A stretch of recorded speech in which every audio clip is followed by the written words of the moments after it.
Hello and welcome to Exam Sastra. Today we'll discuss about the current affairs from 27th to 29th of March 2026. So let's start the session without any further delay. So the first topic is about G7 foreign ministers meeting, which is important from GS paper 2 international relation point of view. Context: Indian Prime Minister attended the 51st G7 summit at Kananaskis, Canada. Though not a member, India is regularly invited as an outreach country. যদিও G7 India member নহয় তথাপিও India কি পায় invitation পায় চ' প্ৰথমতে কথাটো হৈ গ'ল কি যে ৰিচেণ্ট যিটো 51st G7 ছামিট হৈছিলে তাত কানানাস্কিত কেনেডাত তালে আমাৰ ইণ্ডিয়ান প্ৰাইম মিনিষ্টাৰক ইনভাইট কৰিছিলে and the president of the European Commission was invited to attend the G7 summit for the first time. লগতে ইউৰোপিয়ান কমিশ্যনৰ যিগৰাকী প্ৰেচিডেণ্ট ইউৰোপিয়ান ইউনিয়নৰে ইউৰোপিয়ান কমিশ্যনৰ তেখেতকো ইনভাইট কৰিছিলে চ' G7 ছামিটৰ এই ৰিচেণ্টলি যিখন ছামিট হৈ গৈছে তাৰে কি আউটকামছ কেইটা আমি অলপ চাব লাগিব চ' ফাৰ্ষ্ট কথা হৈ গ'ল কি তাতে কিহৰ ওপৰত ডিছকাছ কৰা গৈছে আমি গম পাওঁ যে globally because of climate change কি হৈছে ৱাইল্ড ফায়াৰ থ্ৰেটছ বাঢ়ি গৈছে মানে তোমাৰ বনজুইৰ আশংকাটো লাহে লাহে বৃদ্ধি পাইছে চ' সেইকাৰণে কেনেকৈ বনজুই শেষ কৰিব পাৰি বা প্ৰিভেণ্ট কৰিব পাৰি focus on tackling rising wildfire threats using scientific methods কেনেকৈ কৰিব পাৰি ঠিক আছে সেই তাৰ ওপৰত গুৰুত্বপূৰ্ণ ডিছকাশ্যন কৰা গৈছে লগতে ক্ৰিটিকেল মিনাৰেলছ যিটো এতিয়া আটাইতকৈ বেছি এছেঞ্চিয়েল হয় ঠিক আছে for its and every country সেই ক্ৰিটিকেল মিনাৰেলছৰ ওপৰত কেইখনমান কাণ্ট্ৰিজৰ ওপৰত ডিপেণ্ডেণ্ট নহৈ ঠিক আছে লাহে লাহে চ'ৰ্চেছবোৰ ডাইভাৰ্চিফাই কৰাৰ ক্ষেত্ৰত কিবা কাম কৰিব পাৰি নেকি ফৰ এক্সাম্পল চাইনাত কি পোৱা যায় ক্ৰিটিকেল মিনাৰেলছ পোৱা যায় চ' আমি যদি ক্ৰিটিকেল মিনাৰেলছৰ কাৰণে গোটেই অল অভাৰ ৱৰ্ল্ড যদি কেৱল চাইনাৰ ওপৰত ডিপেণ্ড হৈ থাকে তেতিয়াহ'লে কি হ'ব কি হৈ যাব চাইনাৰ ওপৰত আমাৰ ডিপেণ্ডেঞ্চি বাঢ়িব আৰু যাৰ কাৰণে কি হৈ যাব because of critical mineral China over power কৰিব পাৰে চ' সেইকাৰণে to aims to reduce dependence on limited suppliers for example China বা যিবোৰ কাণ্ট্ৰিজত ক্ৰিটিকেল মিনাৰেলছ পোৱা যায় সেইবোৰৰ বাহিৰেও বেলেগ কৰবাত ঠিক আছে ক্ৰিটিকেল মিনাৰেলছৰ চ'ৰ্চেছ পোৱা যাব নেকি পটেনচিয়েল আছে নেকি এই ক্ষেত্ৰত এক্সপ্ল'ৰেশ্যন বা চাইণ্টিফিক মিনছ ইউজ কৰি পেলাই ঠিক আছে ফাণ্ডিং কৰি পেলাই চ'ৰ্চটো ডাইভাৰ্চিফাই কৰিব পৰা যায় নেকি তাৰ ওপৰতো গুৰুত্বপূৰ্ণ সিদ্ধান্ত গ্ৰহণ কৰা গৈছে চ' ক্ৰিটিকেল মিনাৰেল প্লেন এটা আছে to diversify the sources of critical minerals by reducing the dependency on limited suppliers first কথা wild fire character second critical mineral plans okay third supply chain resilience as a whole যে আমাৰ energy supply আছে supply as a whole supply chain যোনটো আছে সেই supply চেইনটো resilient কৰিবৰ কাৰণে গুৰুত্বপূৰ্ণ ডিচিশ্যন লোৱা গৈছে that suppose the World Bank led RISE partnership ঠিক আছে to make global supply chain more stable global supply chain to for example because of the Iran Israel conflict supply chain of energy supply chain to এটা কি হৈছে disrupt হৈছে so supply chain to resilient কৰিবৰ কাৰণে ঠিক আছে মানে বেছি সমৃদ্ধিশালী কৰিবৰ কাৰণে তাতে গুৰুত্বপূৰ্ণ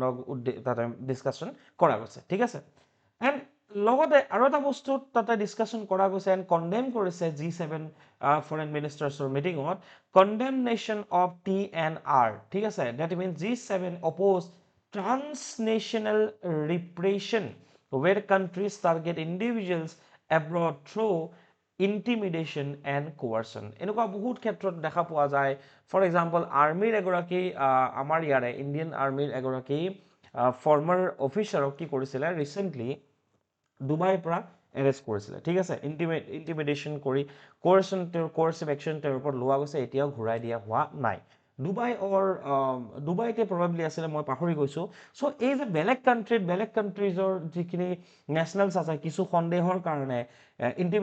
ইণ্টিমিডেশ্যন কৰে বা কোৱাৰচিভ একশ্যন তেওঁলোকৰ ওপৰত লয় সেই বস্তুটো কমপ্লিট ৰূপে কণ্ডেম কৰিছে এই G7 ফৰেইন মিনিষ্টাৰ্ছৰ মিটিঙত ঠিক আছে আৰু এটা বস্তুৰ ওপৰত ডিছকাশ্যন লোৱা গৈছে এবাউট মাইগ্ৰেণ্ট স্মাগলিং ঠিক আছে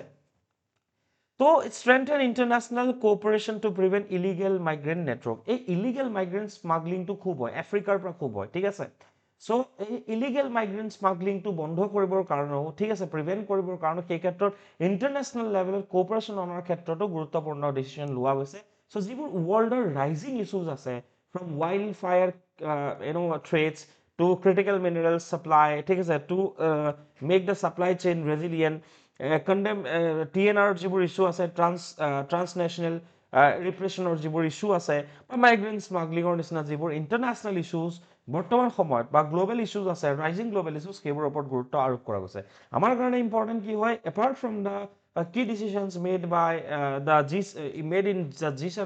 foreign ministers meeting আমাৰ কাৰণে ইম্পৰ্টেণ্ট কি হয় what is G7 so G7 that is group of 7 is an informal forum এইটো ফৰ্মেল নহয় মনত ৰাখিবা it's an informal forum of major economies like France, Germany, Italy, UK, Japan, US and Canada. তো আমাৰ এছিয়াৰ পৰা কোনখন কান্ট্ৰি আছে জাপান আছে ঠিক আছে so France Germany Italy okay UK আছে জাপান আছে ইউএছ আছে আৰু কানাডা আছে তো ৱৰ্ল্ডৰ প্ৰায় 7খন মেজৰ ইকনমিয়ে মিলি এই ইন্টাৰনেশ্যনেল এই ইনফৰ্মেল ফৰামটো গঠন কৰিছিলে The European Union also participates and leaders from IMF, International Monetary Fund, World Bank and UN are often invited. ঠিক আছে ইউৰোপিয়ান ইউনিয়নো পাৰ্টিচিপেট কৰে IMF, World Bank and United নেশ্যনকো কি কৰে মাজে সময়ে তেওঁলোকে ইনভাইট কৰে Origin and evolution it began as G6 in 1975 after the oil crisis and Canada joined in 1976 to form the G7 75 of G6 asile oil crisis global oil crisis etu সময়ত হৈছিলে আৰু Canada 1976 ত join কৰিলে it became G8 in 1997 with Russia but returned to G7 in 2014 1997 ৰ পৰা Russia কি কৰিলে এই G7 ৰ লগত সংলগ্ন হ'ল G8 হ'ল বা 2014 ত কি কৰিলে ৰাছিয়াই ক্ৰিমিয়াৰ ইস্যুটোক লৈ পেলাই ৰাছিয়াক কি কৰা গ'ল ৰিমুভ কৰা গ'ল নাও again from G8 it became G7 মনত ৰাখিবা নেচাৰ অফ G7 এটা ইনফৰ্মেল গ্ৰুপ হয় কোনো ফৰ্মেল ট্ৰিটি ইয়াতে সাইন নহয় কোনো ধৰণৰ পাৰ্মানেন্ট সেক্ৰেটাৰিয়েট নাই ঠিক আছে অৰ বিউৰোক্ৰেসি নাই rotating presidency each member hosts and leads discussion in turn এই বছৰ যদি বলে কানাডাত হৈছে অহা বছৰ ইউএছত হ'ব তাৰ পাছৰ বছৰ ইটালীত হ'ব ঠিক আছে ডিসিশন বাই কনসেনসাস নো বাইন্ডিং লস ঠিক আছে নো লেজিসলেটিভ অথৰিটি তেওঁলোকৰ কোনো লেজিসলেটিভ অথৰিটি নাই কোনো ধৰণৰ বাইন্ডিং ট্ৰিটি বা বাইন্ডিং লস তেওঁলোকে সাইন কৰিব নোৱাৰে but significant global influence due to members economic and potential strength G7 ৰ এই কাৰণে গুৰুত্বতা আছে বিশ্বত গ্লোবালি এই কাৰণে ইম্পৰ্টেন্স আছে G7 ৰ because of the members economic and political strength যি অৰ্থনৈতিক আৰু ৰাজনৈতিক দৃষ্টিভংগীৰে ঠিক আছে ইকোনমিক বা পলিটিক্যাল স্ট্ৰেংথ সেই কান্ট্ৰিজবোৰ আছে কাৰণে গ্লোবাল ইনফ্লুয়েন্স এটা G7 ৰ নথকা নহয় ইকোনমিক সিগনিফিকেন্সৰ কথা যদি ক'ব যাওঁ 40% of the global economy এই 7খন নেশনতে আছে and 10% of the world's population lives in G7 countries 40% বিশ্বৰ মুঠ অৰ্থনীতি আৰু 10% জনসাধাৰণ ক'ত আছে G7 countries কিখনতে আছে 36% of the global power generation capacity G7 ৰ আছে মানে এই 7খন দেখি মিলি 36% বিশ্বৰ যিমান পাৱাৰ বা এনাৰ্জি জেনাৰেশন কৰে ঠিক আছে পাৱাৰ জেনাৰেশন ক্যাপাসিটি এই 7খন নেশনৰ আছে 30% of the global energy demand ঠিক আছে এনাৰ্জি ডিমান্ডৰ ক্ষেত্ৰত 30% বিশ্বৰ G7 countries কিখনে হোল্ড কৰে 25% of the energy related carbon dioxide emission ইহতেই কৰে কাটকনে বিশ্বত যিমান কাৰ্বন এমিশন হৈছে তাৰ 25% emission কোনে কৰে like this G7 by this G7 countries ঠিক আছে এই 7খন নেশনে কি হয় this nations are responsible for the 25% of the global carbon dioxide emissions ঠিক আছে okay energy related carbon dioxide emissions 30% energy demand 36% of the total power generation capacity and 40% of the global economy along with 10% of the world population ঠিক আছে 40% global economy 36% power generation capacity and 30% energy demand and 25% of the carbon dioxide emissions ঠিক আছে The next topic is about variable repo rate which is important from GS paper 3 Indian economy point of view. So context ki hoy the Reserve Bank of India infused over 25,000 crore into the banking 3-day variable repo rate auction. ঠিক আছে তো reserve bank of India কি কৰিছে ভাৰতৰ যিটো banking system আছে bank ব্যৱস্থা আছে তাতে 25,000 কোটি টকা কি কৰিছে পইচা দিছে ঠিক আছে এই সহজ অৰ্থত ক'ব গ'লে 25,000 কোটি টকা পইচা দিছে কোনটো থ্ৰুদি কোনটো সিস্টেমৰ through the through variable rate repo ঠিক আছে so earlier it had injected 3.5 lakh crore via open market operations since January 2026 to improve liquidity. ঠিক আছে, liquidity মানে হৈ গ'ল কি, এইটো আমি জানিলো আগতে, liquidity in the banking system refers to the readily available cash. ঠিক আছে, মানে liquidity মানে হৈ গ'ল cash, কিমান available আছে আমাৰ হাতত cash, that is called liquidity in the system that banks need to meet short term businesses and financial needs. Financial নিডৰ কাৰণে বা শৰ্ট টাৰ্ম বিজনেছ চলাবৰ কাৰণে বেংকৰ হাতত বেংকিং ব্যৱস্থাটোত কিমান পইচা আছে, ডেট ইজ কল্ড লিকুইডিটি। আৰু ৰিচেণ্টলি 25,000 কোটি টকাৰ কি কৰিছে, লিকুইডিটি ইনজেক্ট কৰিছে in the banking system by the RBI। RBI 25,000 কোটি টকা দিছে, ঠিক আছে, বেংকিং চিষ্টেমত ৰিচেণ্টলি। এইটো হৈ গ'ল ভেৰিয়েবল ৰেট ৰেপৰ থ্ৰু দি পেলাই দিছে। কিন্তু আৰু এটা ব্যৱস্থা আছে অপেন মাৰ্কেট অপাৰেশ্যন, সেই অপেন মাৰ্কেট অপাৰেশ্যনতো জানুৱাৰী 2026 3.5 লাখ কোটি টকা দিছিলে to improve the liquidity in the system. Now what is variable repo rate বা variable rate repo? Variable rate repo is a market-driven monetary policy tool used by Reserve Bank of India to inject short-term liquidity into the banking system. সহজ অৰ্থত ক'ব গ'লে banking চিষ্টেমত cash যোনটো আছে, cash ফ্ল'টো তোমাৰ বৃদ্ধি কৰিবৰ কাৰণে one of the important tool that is used by RBI বা Reserve Bank of India এটা টুল ইউজ কৰে, ঠিক আছে, এক ব্যৱস্থা তেওঁলোকে কি কৰে, সেই ব্যৱস্থা এটা ব্যৱহাৰ কৰে যাৰ জৰিয়তে তেওঁলোকে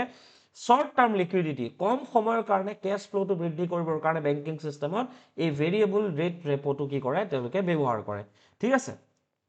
Unlike the fixed repo rate, the interest rate in variable rate repo is determined through an auction, ঠিক আছে। So আমাৰ কি হয়, আমাৰ ইণ্ডিয়াত কি আছে, আমাৰ RBI এখন মনিটাৰী পলিচি আছে, ঠিক আছে। মনিটাৰী পলিচি মানে কি হয়, monetary policy refers to the policy of the central bank, that means Reserve Bank of India in case of India, with regard to use the monetary instrument under its control to achieve the goals specified in the act. The primary objective of the RBI's monetary policy is to maintain price stability while keeping in mind of the objective of the growth. তো main কথাটো কি হয়, monetary পলিচিৰ RBI যোনখন monetary policy আছে তাৰ মূল উদ্দেশ্য হৈ গ'ল যে মানে প্ৰাইচ যোনটো আছে, ঠিক আছে, প্ৰাইচ যিমানবোৰ বস্তুৰ যিমান প্ৰাইচ আছে সেই প্ৰাইচটো ষ্টেবল ৰখাটোৱে হয়। আজি বোলে পেট্ৰল 100 ৰুপিজ পাৰ লিটাৰ, অহা মাহত বোলে 200 টকা হৈ গৈছে, তাৰ পাছৰ মাহত বোলে 50 টকা হৈছে, তেতিয়া কি হৈ যায়, ইকনমিখনে সাফাৰ কৰিব লগা হয়। To maintain the price stability RBI has a specific policy and that is called monetary policy. So' price stability is a necessary precondition to sustainable growth. আৰু যেতিয়া প্ৰাইচ ষ্টেবিলিটি থাকিব, মূল্যৰ ক্ষেত্ৰত যেতিয়া এটা ষ্টেবিলিটি থাকিব, তেতিয়াহে ইকনমিখনে কি কৰিব, গ্ৰ' কৰিব, ঠিক আছে, বুজি পালে কথাটো? The amended RBI Act of 1934 also provides for inflation target of 4% plus minus 2 is to be set by Government of India in consultation with the Reserve Bank once in every 5 years. এইটো কি হয় মই কৈ আছো, কিন্তু তাৰ আগত আকৌ আমি ঘূৰি আহিছো, ঠিক আছে। তো আমাৰ কি আছে, ৰিজাৰ্ভ বেংকৰ এটা মনিটাৰী পলিচি আছে, আৰু মনিটাৰী পলিচিৰ হিচাপ, মনিটাৰী পলিচিৰ উদ্দেশ্য কি, প্ৰাইচ ষ্টেবিলিটি। আৰু এই প্ৰাইচ ষ্টেবিলিটিৰ কাৰণে, ঠিক আছে, প্ৰাইচ ষ্টেবিলিটি কিয় কৰিব লাগে চোৱা। এতিয়া কথাটো হৈ গ'ল কি, যদিহে মাৰ্কেটত পইচা বেছি থাকে, ফৰ এক্সাম্পল মানি লোৱা যে মাৰ্কেটত পইচা বেছি থাকে মানে কি, সাপোজ বেংকিং চিষ্টেমত যদি পইচা বাঢ়ি গ'ল, ঠিক আছে, তেতিয়া কি হ'ব, বেংকে তোমাৰ চোৱা মই একদম সহজ অৰ্থত কৈছো, এইটোও নালাগে, নৰ্মেল কেছত কৈ আছো, যদি মানুহৰ হাতত পইচা বাঢ়ি যায়, ঠিক আছে, ফৰ এক্সাম্পল 100 জন মানুহ আছে, ঠিক আছে, এই 100 জন মানুহৰ কি হৈছে, তোমাৰ 100 জন মানুহক আমি কি দিছো, 1 লাখ টকা দি দিছো। আগতে সাপোজ কাৰোবাৰ হাতত 5,000 আছিল, কাৰোবাৰ হাতত 10,000 আছিল, নহয় 1 লাখ টকা দি দিছো। And for example hypothetical situation এটা মই কৈ আছো, ফৰ এক্সাম্পল তোমাৰ বোলে এটা মোবাইল, সাপোজ মাৰ্কেটত অনলি প্ৰডাক্ট কি আছে, এটা মোবাইল ফোন আছে। নাও মোবাইল ফোনটোৰ দাম আগতে কিমান আছিলে, 50,000 টকা, ঠিক আছে, কাৰোবাৰ হাতত 20, 25, 50, 70 এনেকে আছিলে, মানে এতিয়া কিমানকে আছে, চবৰে হাতত 1 লাখ আছে। তাৰ মানে কি, যদি মোবাইল ফোন এটাই আছে, ঠিক আছে, এটা মানে গোটেই বস্তুখিনিক বুজাবলৈ এটা কথা কৈছো যে মোবাইল ফোন এটা আছে, চবকে মোবাইল ফোনটো লাগে, demand for the mobile phone এইটো চবৰে সেম হয়। চ' হাইয়েষ্ট প্ৰাইচ কি হৈ যাব, এই মোবাইল ফোনটোৰ 1 লাখ টকা হৈ যাব নাই, ঠিক আছে, 1 লাখ টকাটো ইহঁতৰ হাতত আছে, 1 লাখলৈ গুচি যাব নাই 50,000 পৰা। আৰু যদি কোনোবা 1 টকা এটা ক'ৰবাৰ পৰা আনি দি দিয়ে 1,01 ৰুপিজত এই মোবাইল ফোনটো, সেই মানুহজনে পাই যাব নাই। ডেট মিনছ যেতিয়া পইচা বেছি ফ্ল' হয় মাৰ্কেটত ন, ঠিক আছে, তেতিয়া কি হয়, বস্তুৰ দাম বাঢ়ে। সেইকাৰণে চাবচোন, চেলাৰী যেতিয়াই বাঢ়ে, ইনকাম যেতিয়াই বাঢ়ে, লাহে লাহে লাহে লাহে বস্তুৰ দামো বাঢ়িবলৈ লয়। সাপোজ যদি এনেকুৱা হৈ গ'ল বোলে এই মোবাইল ফোনটোৰ দাম আছিলে 50,000 টকা ঠিক আছে নাও কেছ উল্টা কৰি দিওঁ 50,000 rupees the price it was the price of the mobile phone and মানুহখিনিৰ হাতত এতিয়া পইচা আছে only suppose তোমাৰ 10,000 rupees সবৰ হাতত 10,000 আছে না মোবাইল ফোনটোৰ দাম অটোমেটিক্যালি কিমানলৈ কমি আহিব একদম যেটো শেষৰ প্ৰাইচটো মানে একদম মানে ম্যাক্সিমাম প্ৰাইচ কিমান হ'ব এটোৰ ক্ষেত্ৰত 10,000 ৰাইট 10,000 তকৈ ওপৰত যদি কোনোবাই দি দিয়ে মোবাইলটো লৈ ল'ব বুজি পালা না কথা 50,000 পৰা 10,000 লৈকে কমি আহিলে নাই কেলে বিকজ মাৰ্কেটত পইচা যোনটো আছে লিকুইডিটি যেতিয়া কমি যায় লাহে লাহে কি হৈ যায় ডিমান্ডটো কমি আহে ঠিক আছে এই ক'ব যে 10,000 টো নলওঁ ইহঁতে ক'ব 10,000 টো নলওঁ আৰু কমাই দিয়ে সেনেকৈ ক'ব ন মানুহে সো এক্স্যাক্টলি সেম হয় যেতিয়া মাৰ্কেটত বেছি লিকুইডিটি হৈ যায় তেতিয়াও প্ৰবলেম হয় যেতিয়া কম হৈ যায় তেতিয়াও প্ৰবলেম হয় ঠিক আছে জেনাৰেল প্ৰাইচ লেভেল যোনটো আছে ঠিক আছে হে জেনাৰেল প্ৰাইচ লেভেলটো যেতিয়া কি হৈ যায় বৃদ্ধি হয় সেটোকে আমি কি বুলি কওঁ মুদ্ৰাস্ফীতি বুলি কওঁ বা ইনফ্লেশন বুলি কওঁ when the general price level it became higher then we call it inflation আৰু যেতিয়া জেনাৰেল প্ৰাইচ লেভেলটো কমি যাব আমি কওঁ ডিফ্লেশন মাৰ্কেটৰ কাৰণে ইকনমি এখনৰ কাৰণে এটা সাৰ্টেন এমাউন্টৰ ইনফ্লেশনৰ প্ৰয়োজনীয়তা আছে ঠিক আছে গম পাইছা না কথাটো ডিমান্ড থাকিব লাগিব ন ডিমান্ড যেতিয়া থাকিব তেতিয়া বস্তুৰ দাম বাঢ়িব কিন্তু এটা লেভেললৈকে বাঢ়িব তো ইকনমিৰ 4% মিনিমাম থাকিব লাগিব ইয়াতকে বেছি হলে +2 দ্যাট মিন্স 6% ম্যাক্সিমাম হ'ব পাৰে আৰু কম হলে 2% ইনফ্লেশন মিনিমাম হ'ব পাৰে 2% তকৈ যদি ইনফ্লেশন কমি যায় ঠিক আছে তেতিয়া হলে কি হৈ যাব মুদ্ৰাস্ফীতি কমি গলে ইকনমি বেয়াকৈ সাফাৰ কৰিব 6% তকৈ ওপৰলৈ যদি বাঢ়ি যায় তেতিয়াও কি হ'ব ইকনমি বেয়াকৈ সাফাৰ কৰিব inflation is good for the economy but এটা মিনিমাম লেভেললৈকে হয় নাও এতিয়া কথাটো হৈ গল কি আৰবিআই কামটো কি হয় আৰবিআই না মাৰ্কেটত পইচা বেছি দিব বিচাৰে না মাৰ্কেটৰ পৰা পইচা বেছি কাঢ়ি দিব বিচাৰে এতিয়া এটা কথা তোমালোকে কোৱা যদি সাপোজ মাৰ্কেটত পইচা বাঢ়ি যায় ঠিক আছে লিকুইডিটি যদি বাঢ়ি যায় লিকুইডিটি কেনেকৈ বাঢ়িব বেংকৰ থ্ৰুদি বাঢ়িব লিকুইডিটি যেতিয়া বাঢ়ি যায় বস্তুৰ দাম কি হৈ যাব বস্তুৰ দামো বাঢ়ি যাব এতিয়া বস্তুৰ দাম যদি বেছি বাঢ়ি যায় কি হ'ব ইনফ্লেশন বাঢ়ি যাব মুদ্ৰাস্ফীতি বাঢ়ি যাব দেন RBI being the central bank of India ই কি কৰিব ই লাহে লাহে মাৰ্কেটৰ পৰা যেটো লিকুইডিটি আছে হেতু হি কি কৰি দিব লৈ ল'ব ওভাৰ পইচাটো কি কৰি দিব আৰবিআই লৈ ল'ব বিভিন্ন ধৰণে লয় সাপোজ যদি মাৰ্কেটৰ লিকুইডিটি কমি থাকে মানুহৰ হাতত পইচাই নাই তো লাহে লাহে কি হৈ যাব বস্তুৰ দাম কমি যাব ঠিক আছে প্ৰাইচ কমি যাব এটা সাৰ্টেন লিমিটৰ ইনফ্লেশন কমি কি হৈ যাব পাৰে ডিফ্লেশন হ'ব পাৰে ডিফ্লেশনটো আমাৰ কাৰণে ভাল বস্তু নহয় মুদ্ৰাস্ফীতি আৰু তোমাৰ এইটো মই অসমীয়াটো পাহৰি গলো ডিফ্লেশনৰ ঠিক আছে উল্টা যোনটো হয় যেতিয়া প্ৰাইচ কমি যাব প্ৰাইচ কেতিয়া কমিব যেতিয়া ডিমান্ড নাথাকিব যদি সাপোজ যদি মোবাইল ডিমান্ডে নাই তো মোবাইল ফোন বনোৱা কোম্পানীটো বাছি থাকিব যদি মোবাইল ফোন বনোৱা কোম্পানীটোৰ সাপোজ যদি ডিমান্ড নাথাকে এই কোম্পানীটোৱে কি কৰিব লাহে লাহে এমপ্লয়ীবোৰক উলিয়াই দিব ঠিক আছে এমপ্লয়ীবোৰক যেতিয়া উলিয়াব সেই এমপ্লয়ীবোৰৰ কি হৈ যাব ইনকাম কমি যাব ইনকাম কমি গলে ইহঁতে বেংকিং সিস্টেমত পইচা থব পাৰিব নেকি নোৱাৰিব ঠিক আছে সো আলটিমেটলি কি হ'ব ইকনমিখন তোমাৰ ড্যামেজ হৈ আহি থাকিব নাও এতিয়া কথাটো মই কি কৈ আছিলো আৰবিআই কাম কি হয় প্ৰাইস ষ্টেবিলিটি যেনেকে লিকুইডিটি বাহুতে প্ৰাইস যেতিয়া বাঢ়িছে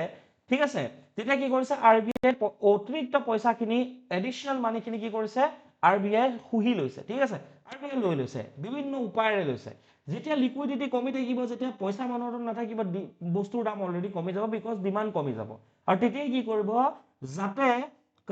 ডিমান্ড যেতিয়া কমি যাব তেতিয়াও কি হৈ যাব কোম্পানী মাৰ যাব নাই যাতে তোমাৰ মানুহৰ ওচৰলৈ পইচা যায় সেই কাৰণে কি কৰিব লাহেকে আৰবিআই পইচাটো বেংকিং সিস্টেমত এৰি দিব বিভিন্ন উপায়েৰে এৰিব মই যে কৈছো বিভিন্ন উপায় these are called monetary tools ঠিক আছে বেলেগ উপায়েৰে কি কৰিব পাৰে আৰবিআই মাৰ্কেটত পইচা এৰিব পাৰে আৰু মাৰ্কেটৰ পৰা পইচা লব পাৰে বুজি পালা কথাটো সো এই বস্তুটো এক ধৰণৰ উপায় কোনটো হয় one of the monetary tool কোনটো হয় this is variable rate repo actually liquidity adjustment facility বুলি এটা monetary tool আছে আৰবিআই বিভিন্ন ধৰণৰ monetary tool আছে আমি পঢ়াম বেলেগ এটা ক্লাছত ঠিক আছে one of the important monetary tool পইচা এৰা আৰু পইচা লোৱাৰ এটা অন্যতম উপায় কোনটো হয় liquidity adjustment facility আৰু এই liquidity adjustment facility তে কি আহে repo বুলি আহে repo rate reverse repo rate তাৰ পিছত আহিব তোমাৰ এইটো তোমাৰ ভেৰিয়েবল ৰেট ৰেপো বুজি পালা না কথাটো so liquidity adjustment facility through the পেলাই আৰবিআই কি কৰিছে এই ভেৰিয়েবল ৰেট ৰেপোটো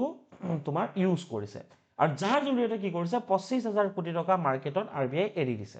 Okay, so আকৌ পঢ়ি দিছো variable rate repo is a market driven monetary policy tool used by Reserve Bank of India to inject short term liquidity কম সময়ৰ কাৰণে মাৰ্কেটত লিকুইডিটি বৃদ্ধি কৰিবৰ কাৰণে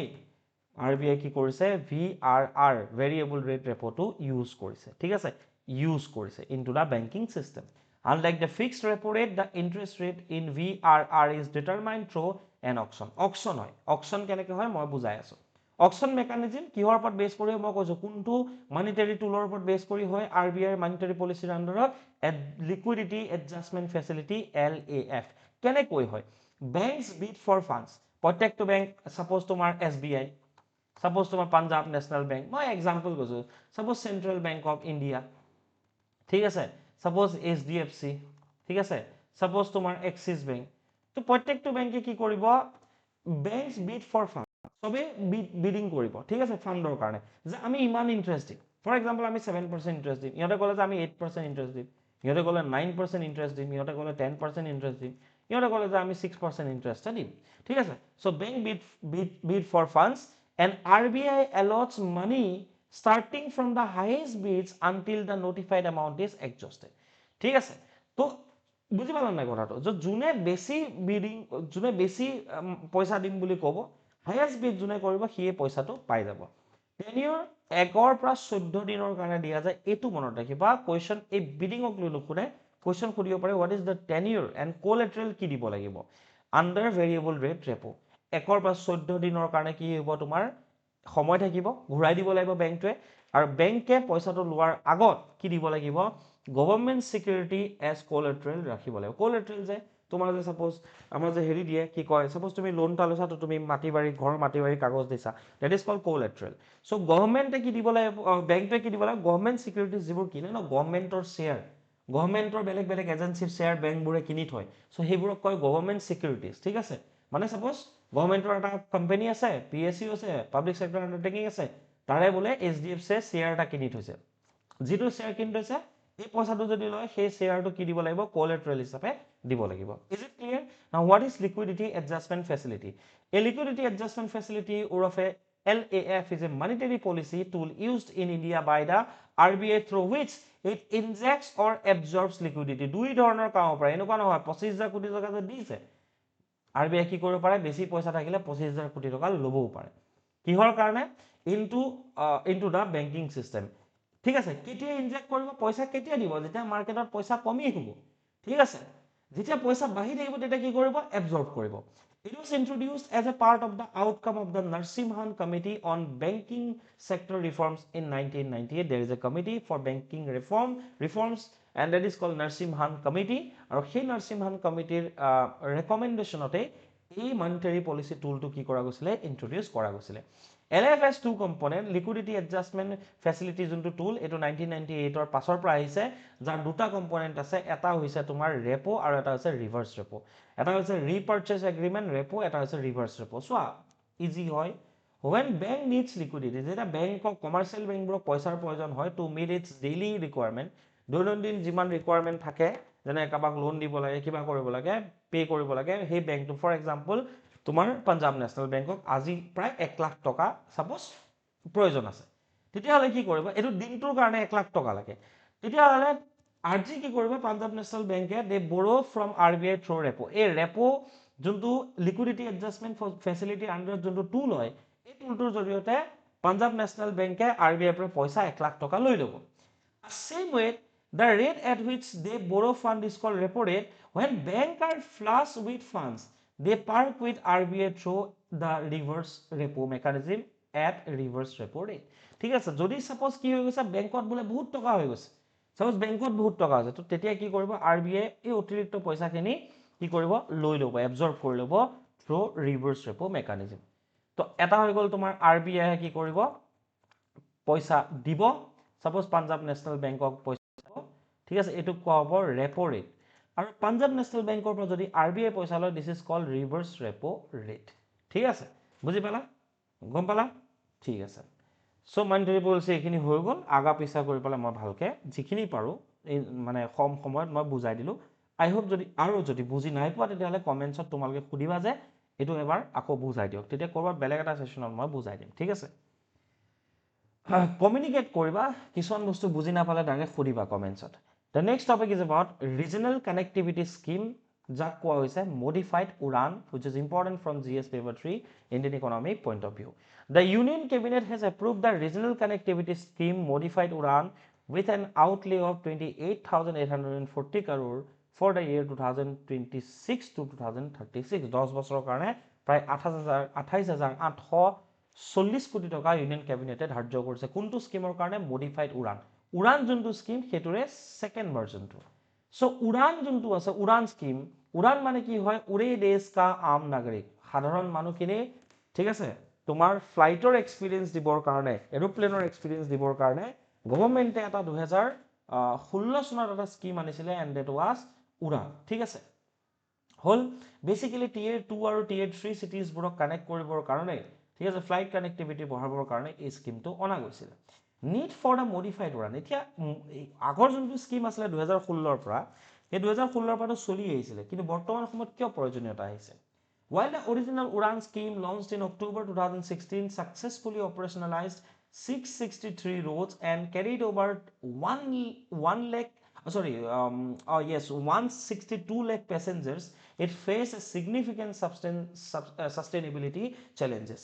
যদিও 663টা ৰোটত যোৱা 10 বছৰ ধৰি পেলাই কি চলিলে ফ্লাইট চলিলে ঠিক আছে ফ্লাইট ৰোট 663টা 663 আৰু প্ৰায় তোমাৰ 162 লাখ পেছেঞ্জাৰ কেৰিও কৰিলে কিন্তু তথাপিও কি হৈছে এই স্কিমটোৱে কিছুমান চ্যালেঞ্জেস ফেস কৰিব লগা হৈছে যেনেকৈ তোমাৰ হাই ডিসকন্টিনিউয়েশন ৰেটস from 7% to 10% of the roads remain financially viable according to CAG report কৈছে যে out of 663 only 7 to 10% মানে 60 পৰা 63টা এনেকুৱা ৰোড আছে যেটো ফিনান্সিয়ালি ভায়াবল আৰু কিছুমান এনেকুৱা ৰোড আছে যেটো ফিনান্সিয়ালি ভায়াবল নহয় for example Guwahati to Dhubri flight চলে Guwahati to Dhubri but financially viable নহয় ডিমান্ড ইমান নাই যেনেকৈ suppose Guwahati to Aizawl demand আছে ঠিক আছে সো 663টা ৰোডৰ কেৱল 60 পৰা 70টা এনেকুৱা তোমাৰ ৰোড আছে which are financially viable according to comptroller and auditor general's report বাকিখিনি নহয় মানে সো সেই কাৰণে এটা চ্যালেঞ্জেস হৈছে যে বাকিখিনি যে চলি আছে এই যিখিনি লোকসান কৰি পেলা চলি আছে তাৰ কাৰণে এই তোমাৰ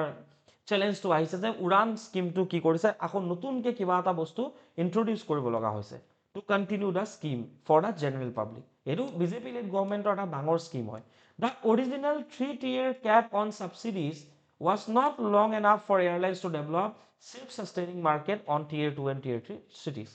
3 বছৰৰ কাৰণে অৰিজিনাল কি আছে 3 years 3-year cap on subsidies 3 বছৰৰ সাবসিডি এটা দিয়া গৈছিল বাট 3 বছৰৰ এটা এয়াৰলাইনে প্ৰফিট লব নোৱাৰে থাৰ্ড কথা হ'ল abandoned roads and airports out of 63 roads launched in 2017 327 had fallen into disuse by February 2026 327টা almost 50% কি হৈ গৈছে তোমাৰ disuse হৈ গৈছে furthermore 15 to 95 airports revived under the scheme had ceased operations প্ৰায় 95টা মানে 95টাৰ 15টা এনেকুৱা এয়াৰপোৰ্ট আছে য'ত অপাৰেশন বন্ধ হৈ গৈছে ঠিক আছে নাও মডিফাইড উড়ান যোনটো আছে এইটোৰ আন্ডাৰত কি কৰিব বিচৰা গৈছে core pillars of the modified Udan extended subsidies viability gap funding to keep airfare affordable যাতে এয়াৰফেয়াৰটো মানে তুমি টিকেট কৰিছা তোমাৰ টিকেটটো যাতে এফৰ্ডেবল হয় হিষ্টৰিক্যালি কিমান আছে 2500 টকা আছে যদি 1 ঘন্টাৰ তুমি ফ্লাইট জাৰ্নি কৰা ঠিক আছে ফৰ কি কয় historically capped at 2500 per hour of flight for half the seats the government subsidized airline operators ঠিক আছে 2500 টকা তোমাৰ দিছা 2500 টকা কি দিব তোমাৰ কাৰণে গভৰ্ণমেণ্টে দি দিব the modified scheme extend is suppose এই টিকেটৰ পৰা কি দিয়ে সাবসিডি দি দিয়ে the modified scheme extends the subsidy window from 3 to 5 years giving airlines a longer runway to establish profitable roads ঠিক আছে 5 বছৰৰ কাৰণে দিব এতিয়া 3 বছৰৰ ঠাইত ঠিক আছে তো ডেফিনেটলি 5 বছৰৰ কাৰণে এটা গভৰ্ণমেণ্টে সাবসিডি দিবই তো এয়াৰলাইনটো তোমাৰ মোটিভেট হ'ব যে ঠিক আছে 5 বছৰৰ কাৰণে অন্তত আমি ভালকৈ কাম কৰিব পাৰিম 2500 টকা সাপোজ তোমাৰ টিকেটটো দাম তো 2500 টকা কোনে সাপোজ আৰু এডিশনাল পইচা এটা গভৰ্ণমেণ্টে দি দিয়ে সেই এয়াৰলাইনটো ডাইৰেক্ট গভৰ্ণমেণ্ট ফান্ডিং আগত কি আছিল instead of funding this subsidies through an extra levy added to passenger ticket এই 2500 টকাৰ পেসেঞ্জাৰ টিকেটটোত এক্সট্ৰা এটা পইচা গভৰ্ণমেণ্টে দি দিছিলে এতিয়া কি কৰিব হেনেকে নিদিয়ে on major roads the financial support will now come directly from the government কি কয় exchequer ঠিক আছে exchequer মানে গভৰ্ণমেণ্টে ডাইৰেক্টলি এটা কি দিব সাবসিডি দি দিব ঠিক আছে আগতে পাৰ টিকেট দিছিলে সাপোজ এনেকুৱা হৈ যায় ন যে তোমাৰ 100টা মানুহ যাব পাৰে টিকেট বোলে 20 টাকা কাটিছে তো তাত লাভ নহয় ন ঠিক আছে 20 টাকা কাটিলে যেনিবা 2500 টকা দি আৰু 2500 টকা যেনিবা গভৰ্ণমেণ্টে দি দিলে হ'ল কিমান 50টা মানুহৰ টিকেটেই হ'ল মানে 40টা মানুহৰ পইচাটোহে পালে বা 60টাটো লোকচান হৈছে ন সেইকাৰণে গভৰ্ণমেণ্টে এতিয়া কি দিব ডিৰেক্টলি দি দিব গভৰ্ণমেণ্টে ঠিক আছে টিকেটৰ ওপৰত বেছ কৰি নিদিয়ে from ticket base to direct